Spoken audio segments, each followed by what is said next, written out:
Today is July 8th, 2022. This is Rebecca Fenwick, volunteer for the City of Savannah Municipal Archives. I am interviewing Jerry Lominack for the Voices of Savannah Oral History Project. We are conducting this interview at City Hall in Savannah, Georgia. Thank you for joining me today. You're quite welcome. Thank you for having me. Let's start by having you tell us your full name. Thomas Jerry Lominack. When and where were you born? I was actually born in Greenville, South Carolina, because the small town of Greer, which was about 15 miles away, didn't have a hospital at that time. When did you move to Savannah? In January of 1964, right after I finished college. Why Savannah? Had a job, and I had been here with actually someone who was a professor at Clemson, who I got to know quite well, and was working part-time for him. He actually had a landscape architectural practice as well in the basement of his house while he was teaching. And a classmate of his from Clemson, he also had an architectural degree in addition to his landscape degree. A classmate of his from Clemson was doing work at Hilton Head and had a house he wanted him to do the landscape work on. I came down here with him and was graduating in a few months, and he was looking for somebody and offered me a job, and I got one, and there weren't a whole lot of jobs around that particular time. When did you decide you wanted to be an architect? I've given that some thought in the past. When I was actually a little kid, I remember houses being constructed right in the woods behind our house, or farther back, but the woods were between our house and where they were being built. And I would go down there during the day when they were building and follow the carpenters around and pester them, I guess, and pick up the leftover pieces of wood and leftover nails they had dropped and so forth, and take them home and hammer things together. And also I had a next door neighbor, and he and I, there were some beautiful big oak trees in the neighborhood, and he and I built a couple of tree houses, some pretty elaborate ones. Even spent the night on them. Well, our parents let us do that back then. And as I look back, I think I probably had decided that then, but didn't really know what one was. Mm-hmm. So. Mm-hmm. Tell us about your educational path and training to become an architect. Well, I went to Clemson. I guess I was a junior in high school when I really made the decision that I wanted to be an architect. And I went to Clemson. Had a good new school of architecture that had finally gotten itself out from the School of Engineering a few years after the school was. Clemson was a military school up to one point in time. It was out from under that. I didn't have to take chemistry. That was one thing not in the curriculum, which was appealing. And so I started in 1958.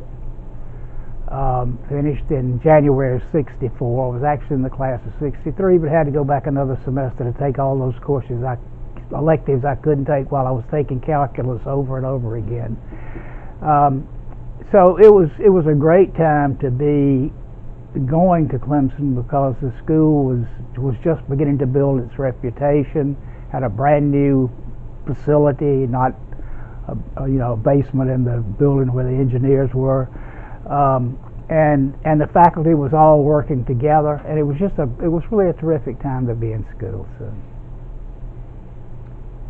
When did you start your architectural practice?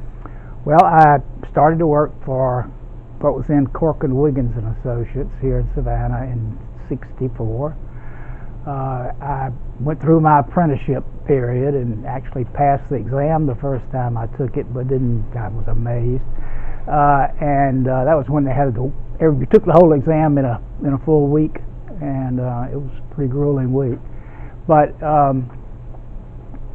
once I became licensed, I became a partner. They made me a partner in the firm. So that was in 1969. And where was that firm located where you first worked? We had an office on Charlton Street, right across from St. John's Episcopal Church is, and also a small office on Hilton Head. The firm was really doing all of its work on Hilton Head in the early days of development of C5's plantation primarily. But your office was here in Savannah? I was here in Savannah, yes. And how long have you practiced architecture? Well, that's... When did I start? The license, perhaps? The license, it would be, what was that, 53 years? Mm-hmm. Is that right?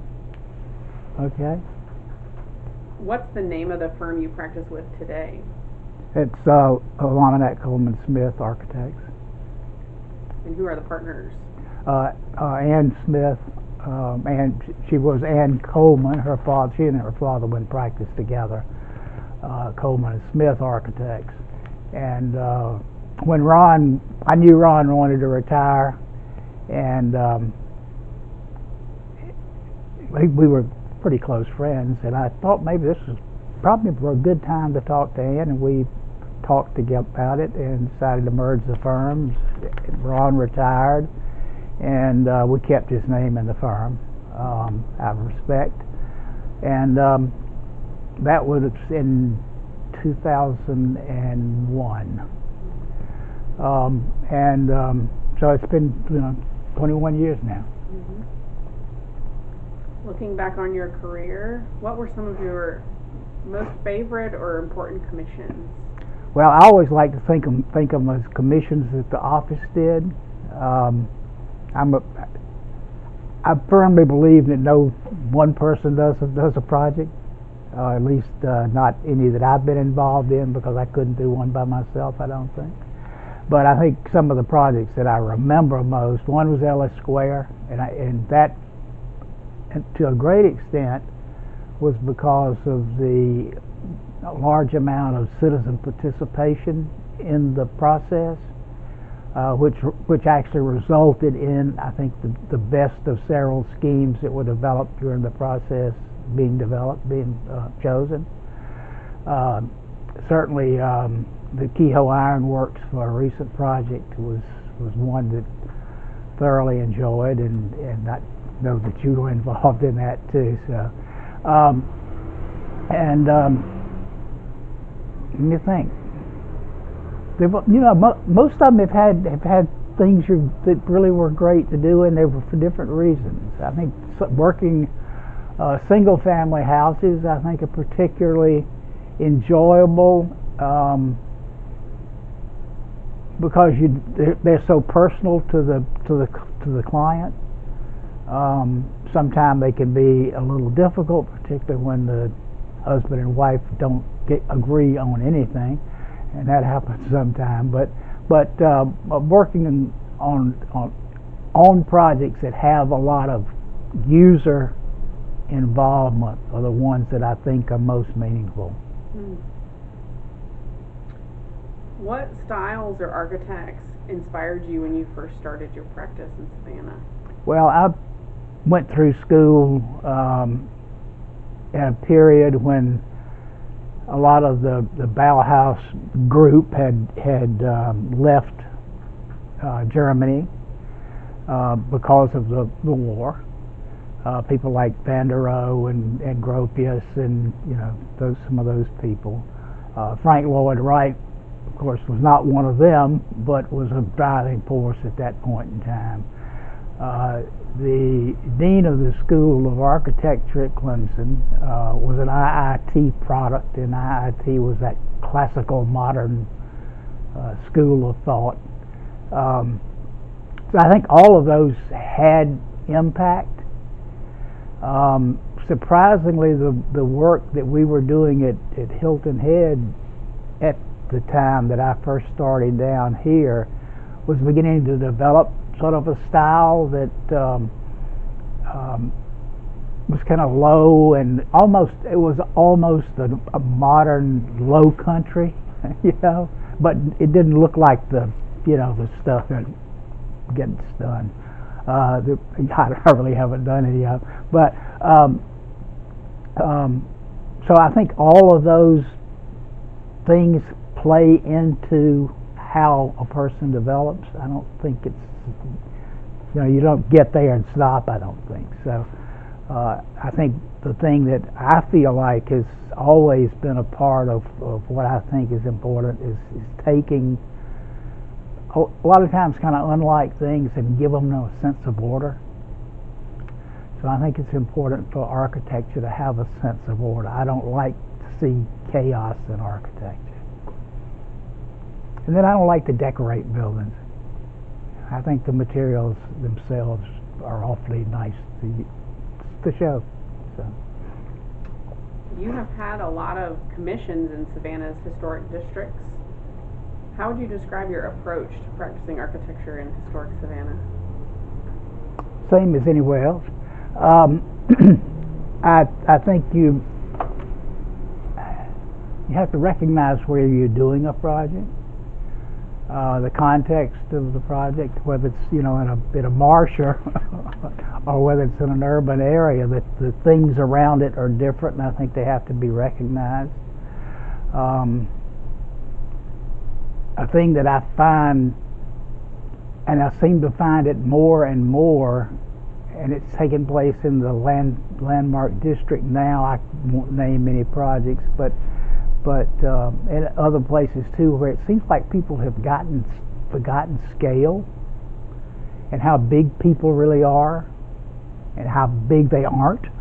You know, I ride by a row of houses under construction. I said, what happened? You know, why is it so far from the sidewalk to the parlor floor? And so I think knowing the scale of the things that you're working around, and I don't mean whether it's a 10-story building or a 3-story building, it's relating it to the sizes of people. So I've always tried to realize who the users are.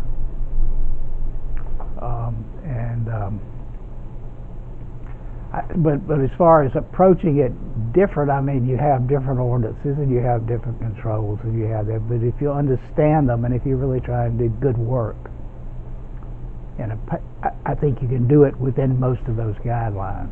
Unfortunately, you can sometimes do bad work under them too. So.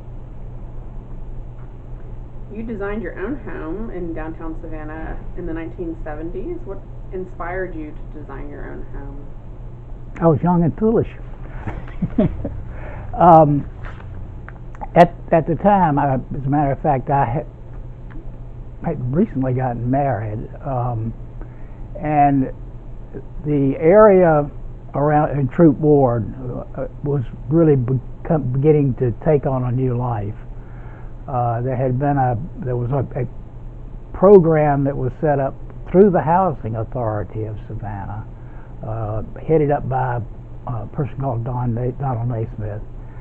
They got a lot of recognition, and it was rather than to do urban renewal by revitalizing urban areas, not by tearing them down and building new stuff. And it had its flaws, but it was a big step in the right direction. One of the and in that process, there were buildings that were derelict or falling down or beyond saving. Maybe they would have been not beyond saving today, I don't know. But there was some of this property available, and we knew people that were living in the area, a few people, and this site became available, and it just, you know, said, got to do it. You know, so we purchased the property from the Housing Authority, that corner of Jones and Habersham, and had to submit a proposal for it and a call, you know, value. It was vacant site, and did it. So. What was the address of that property? 400 East Jones Street. And your wife has had a long time connection to Troop Ward. Can you tell us about that? Well, she was, her family, in fact, she and I live in the house that has been in her family now. Our children were fifth generation in it. It's a house she grew up in, and her mother grew up in, her grandmother grew up in, and was originally owned by her great-grandmother, who had to buy the house because her husband at the time was not an American citizen. He was an immigrant from Ireland, and not being a citizen, he couldn't own property, so she bought the house, and it got passed down through the female side of the family ever since. No male has ever owned it since then, including me. And so she grew up in that house. She was actually born in the old St. Joseph's Hospital, which is where the Rose of Sharon is now, barely out of the Troop Ward district, and went to school at St. Vincent's Academy, which is a high school there, which is right barely out of Troop Ward.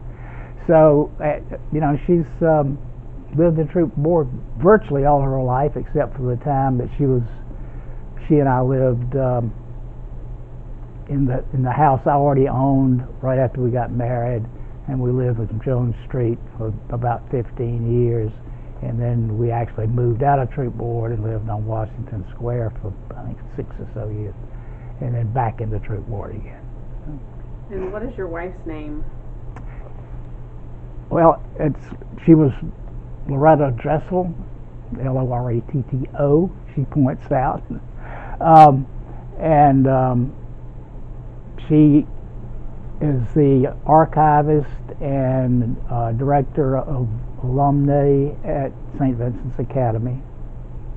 And what's the address of the house you live in now? 309 East Liberty Street. Her family house. So, going back to Troop Ward, what was that area like in the 1970s, and how was it different from today? Well, there were a lot of empty buildings. It was in the 70s, and I'm not sure exactly when, that Coin Row and Troop Row were both vacant in the early 70s, I think.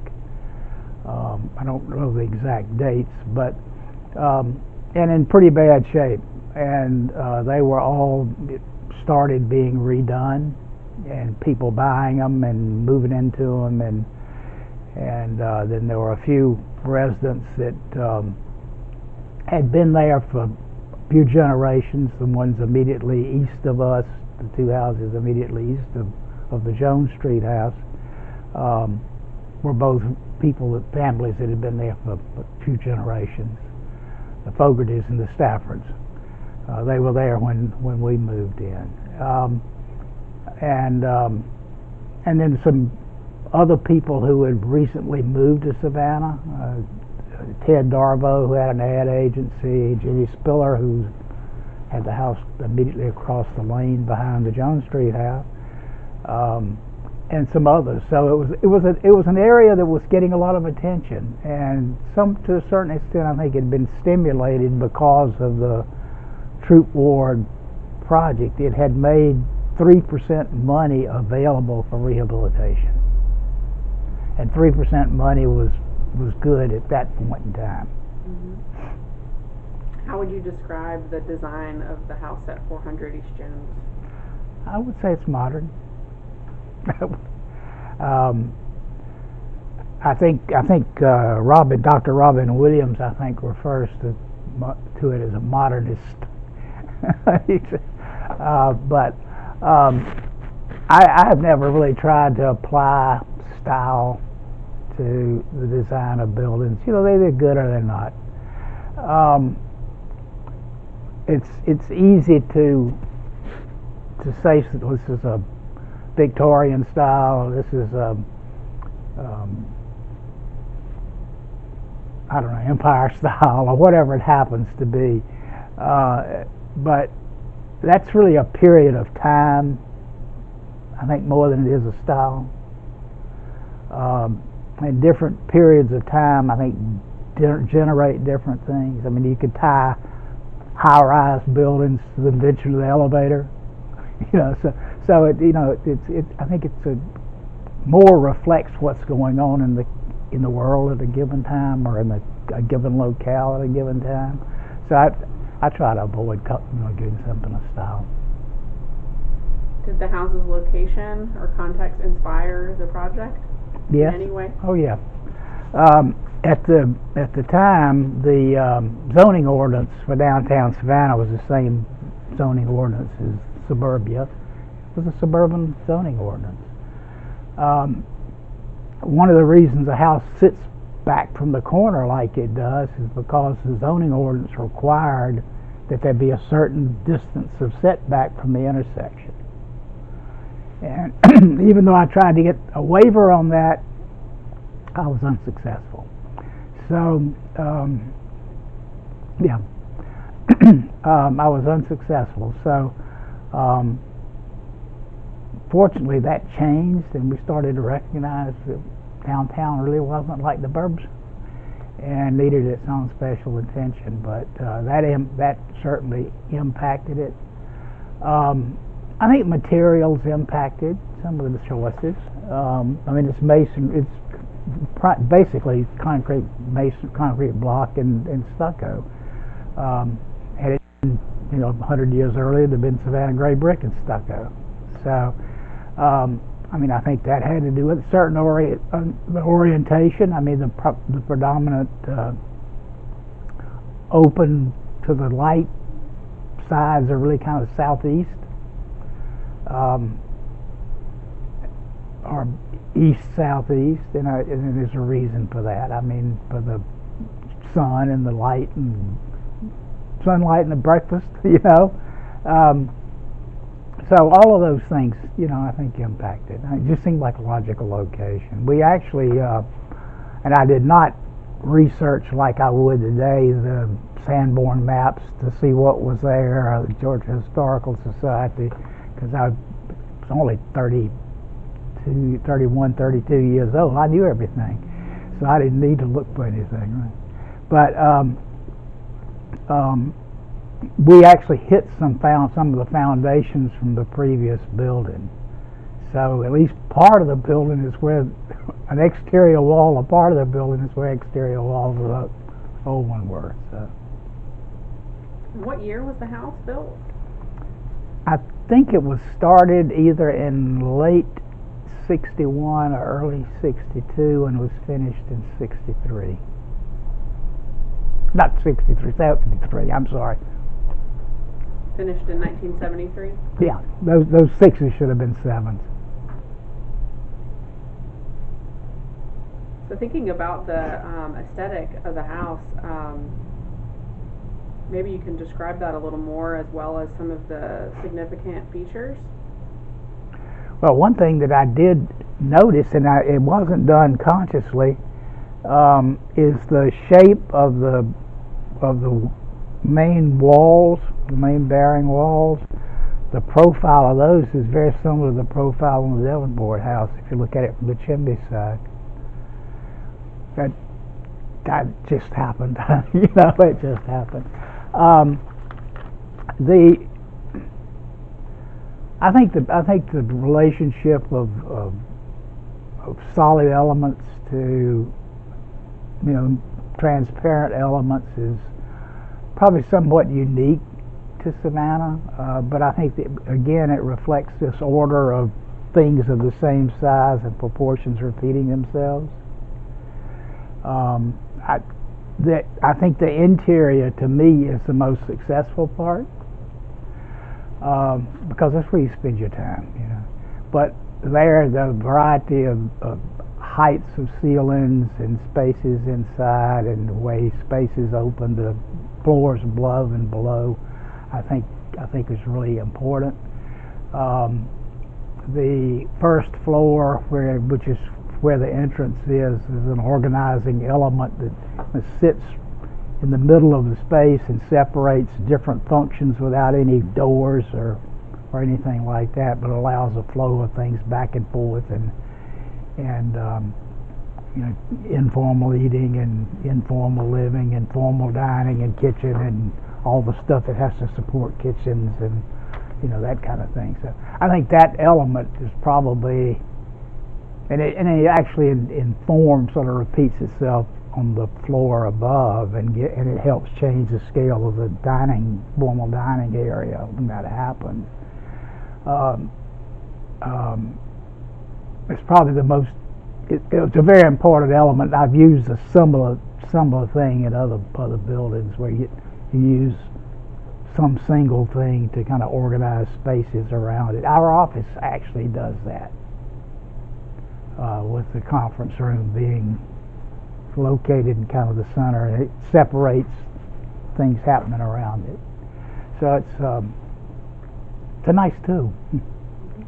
I think that probably is a real important feature. And then we were able to get some of the heart pine out of the building that was torn down, one of the warehouses that was torn down where the Hyatt is now, and the beams had been split and into 5/4 inch thick, 12-inch wide boards, and theoretically made into flooring, tongue and groove flooring, but the tongues and the grooves didn't match, so we had to cut off the tongues. But I was able to get some of that, so the floors in the living room and den kind of study kind of space are heart pine from that building. It's beautiful wood.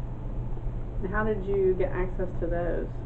I knew the architect who had done the building, the first building that was designed to go where the Hyatt is, and that building did not end up getting built. Unfortunately, the building was taller, but it had some really nice features. But the problem with the height in relation to City Dome and stuff, so they squished it down and squished it out. But another architect from out of town did that. But anyway, the architect that I knew, he knew where that wood was and who had it. I arranged for that to happen. So. I heard there was an interesting fish tank. Could you tell me more? John, yes. I had a fascination with aquariums, and I'd had aquariums when I was a child, but never a big one. So I got this huge 100-gallon, 5 or 6 foot long, foot deep, 16 inches tall, whatever it was, aquarium, and built it into a wall. And I found this is a lot of work, not building it in, taking care of it. And 1/3 of July, I think it was, it really needed cleaning out bad, so I decided I was going to clean the tank out. And it had fish in it, they were alive. I didn't realize it had also gone septic. And I happened to cut myself while I was doing it, and I woke up in the middle of the night, hardly about to jump out of bed. You have that itch that occurs inside, you can't scratch it. And it ended up that I had hives. It was. We happened to know that Dr. Irving Victor, who had Vicks on the river, but he was a urologist and a good friend. And Vic was on call at St. Joe's Candler, one of the two, that over that weekend, or over that 4th of July holiday, but he was also having a barbecue the next day that we were going to at his house. So we didn't know quite what was wrong with me, but we knew it wasn't right. So Loretta called Vic at night, in the middle of the night, and Vic said, "Oh, I got something for you. That's high. I can tell what you know." So he said, "I'll bring it to you." Well, he couldn't find it, so he ended up going to the hospital, going to the pharmacy in the hospital, getting the stuff and delivering it to our house that night all in his bathrobe, pajama and bathrobe. So it was, and we didn't make it to the barbecue the next day. It's a great story. Glad you survived. Well, I tell you, Vic was a great guy. Can you talk to us about the color scheme and the materials inside and out at the house? Well, the exterior is stucco. The original stucco, well, I should say, before it's been coated since that time. But originally the stucco used a red sand, red river sand in it, which tended to give it kind of it cut the gray down to sort of a more natural, I don't know exactly what the right word would be, because it wasn't yellow and it wasn't orange, but it was just a nice color. It was a nice cement color. It's hard, virtually impossible to get red river sand anymore. But back, stucco, of course, initially was never intended to be painted anyway. I mean, it was a finish into itself. So, that is the material really on the outside, except for trim. Inside, the colors that are there now are totally different from what they were when the house was built, and would be if I lived there now. They would be different than what we used in most cases too, because it was the early 70s. The early 70s colors, and early 70s finish, grass cloth and things. So and oranges and burnt oranges and those kinds of colors. So the thing that I think one of the materials that is significant that was used there, that's still there, is the tile on the first floor, which is a hand pressed tile. It's really a glazed tile that has kind of a Mediterranean finish, and the company that manufactured it is no longer in business.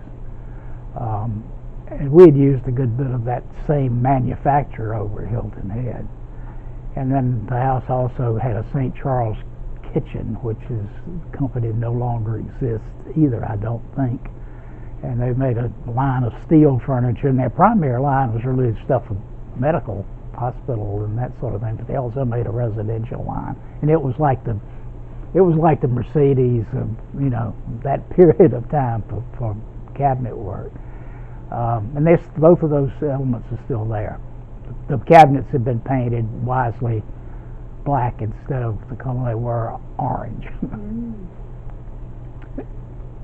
Going back, can you describe the process with the housing authority?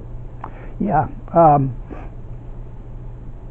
As a part of that Troop Board Urban Renewal project, the housing authority purchased both some vacant land and land that had buildings that were about to fall down, which was the property they bought that we purchased from them.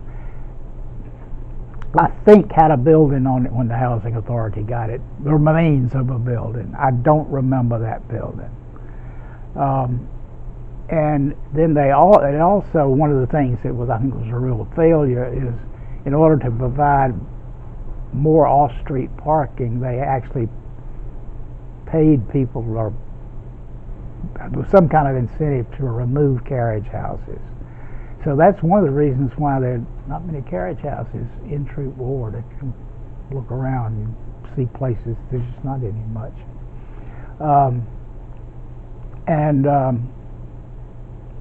Let's see,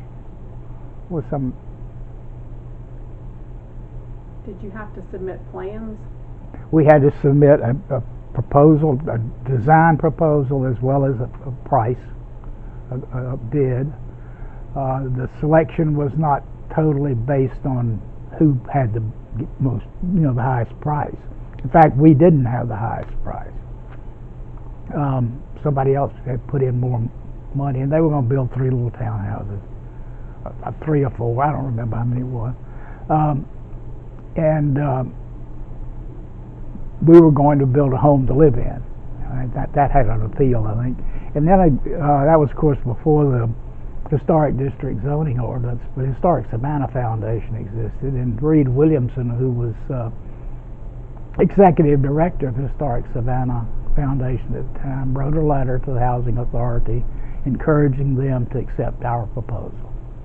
So, there are multiple units on that lot together. Is that right? Can you describe it? Well, there's what's obviously the main. It was built as a main house with 2 rental units, and it still is a main house with 2 rental units and parking below the rental units. So.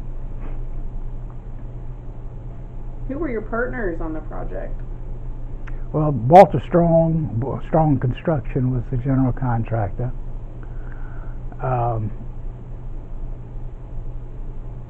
Hunter Saucy Jr. did the structural on it.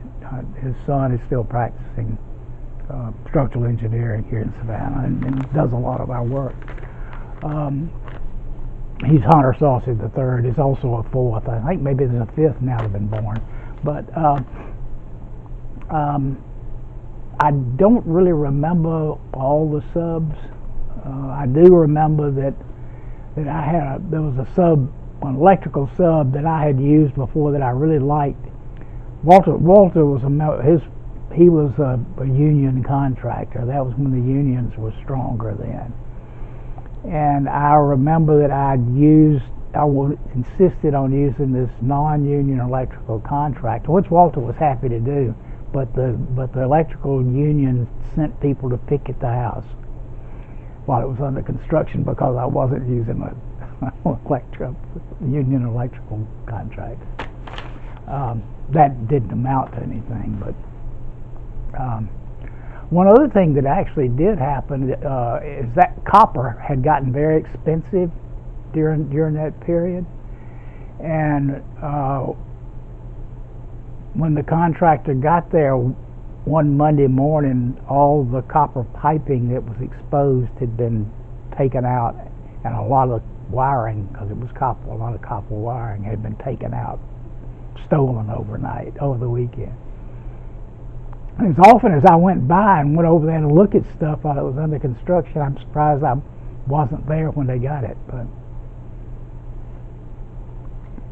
do you recall conversations and commentary about the house? Yeah, some people really didn't like it, but some people really did, and I don't think there were many people that were just neutral. That's fine. I'd rather it be that way than be neutral, I think. I know that during construction, I do remember Dale Kreitz was either president of Historic Savannah Foundation at the time or on the board or something. I remember him coming by one day when I was over there checking things while I was under construction to see me and ask if I would serve, if he could propose me for the board of Historic Savannah Foundation. So Dale must have liked it okay.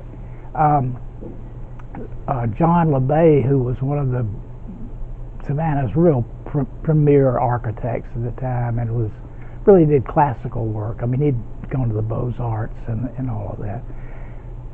I remember John walking through the house and looking around and said, "I wish I could do this." So John practiced until he was in his early 80s. In fact, he may have been the first architect in Savannah to get elevated to fellowship in the AIA. He's got, there are buildings of his around, both new and preservation projects. Children seemed to really, while we were living there, we didn't have children when we moved there, but we had children while we were there. And they would have their friends, their friends loved it, so I figured they were innocent and hadn't gotten tainted and, biased against things and all. They had fun. They would run through the house and look down and look up and, wave down at each other, and they just had a great time. And so I thought that was a pretty good endorsement. How long did you live there? We lived there about 15 years. During those 15 years, did you see a lot of change in the neighborhood? Oh yeah. Troop board got done. Well, I should say troop row. The other row, I can't think of the name of it. The two rows was troop, and I just, my mind went blank. But those two rows got done and inhabited, people living in them. There were some other buildings. There was a couple of projects with new small townhouses that got built.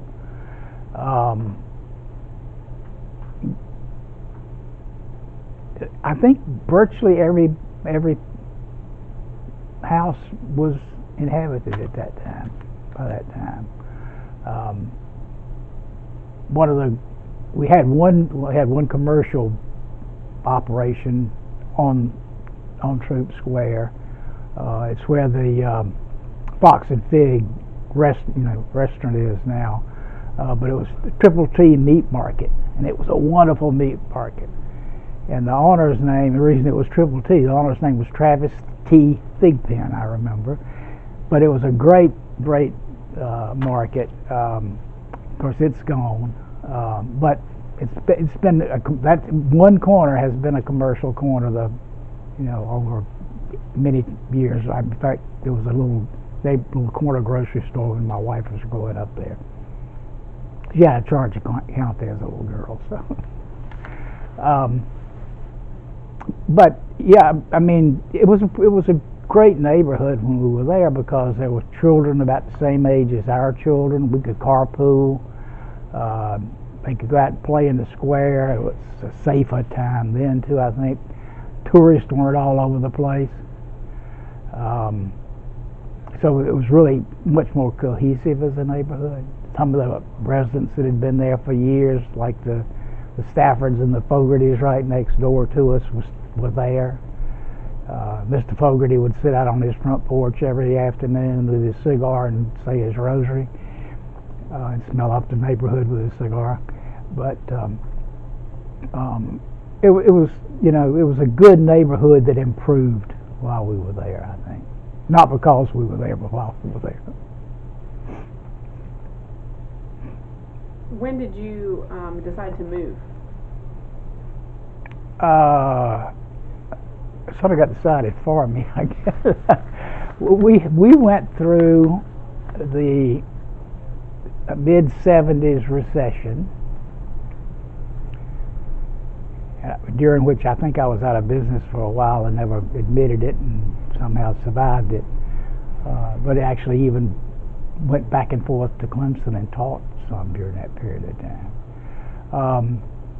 And then we went into the 80s recession when the price of gas went to almost as high as it is now, and interest rates went to 20% and all that stuff that happened.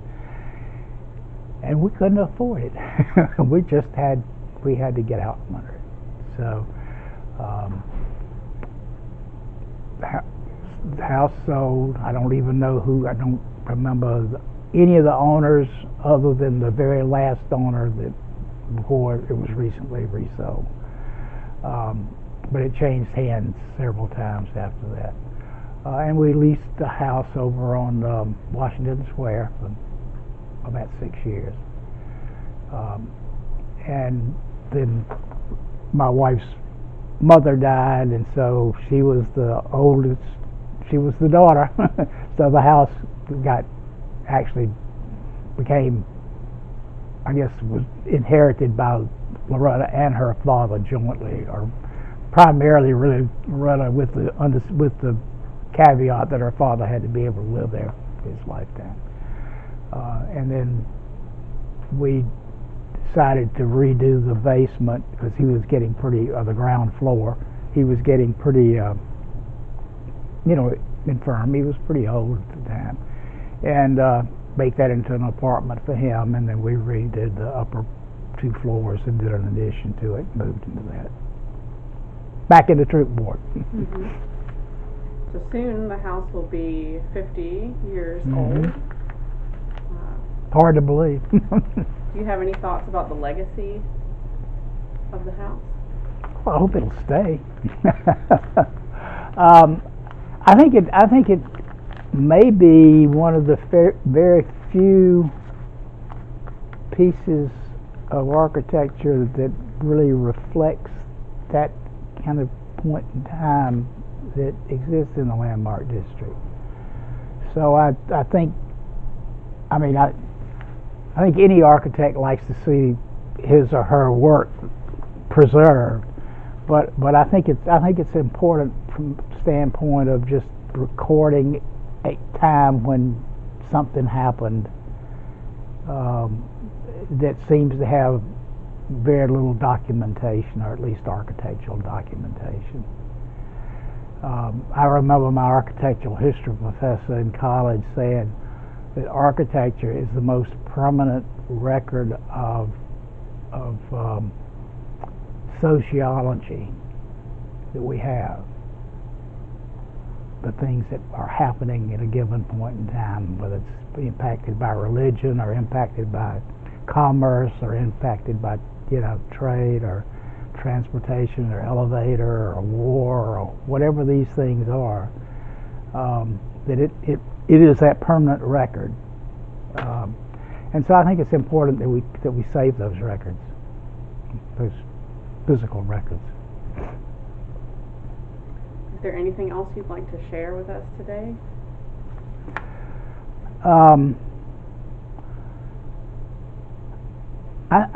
I think that we all need to give credit to the number of people that it takes working together to create a good physical environment, as well as safe environment, environmentally livable environment, and those things. Nobody does it by themselves, and no architect creates architecture by himself or herself. So I think as I get older, which I have gotten a good bit, I think it's really important that people start to recognize how much we are interdependent on one another, and that we try, what our little part of we add to it, we need to try to make it the best we can, and that's not easy to do. Livable. Nobody does it by themselves, and no architect creates architecture.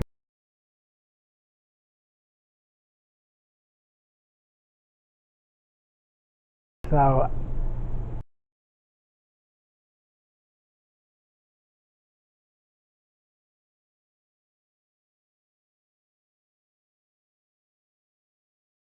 I think it's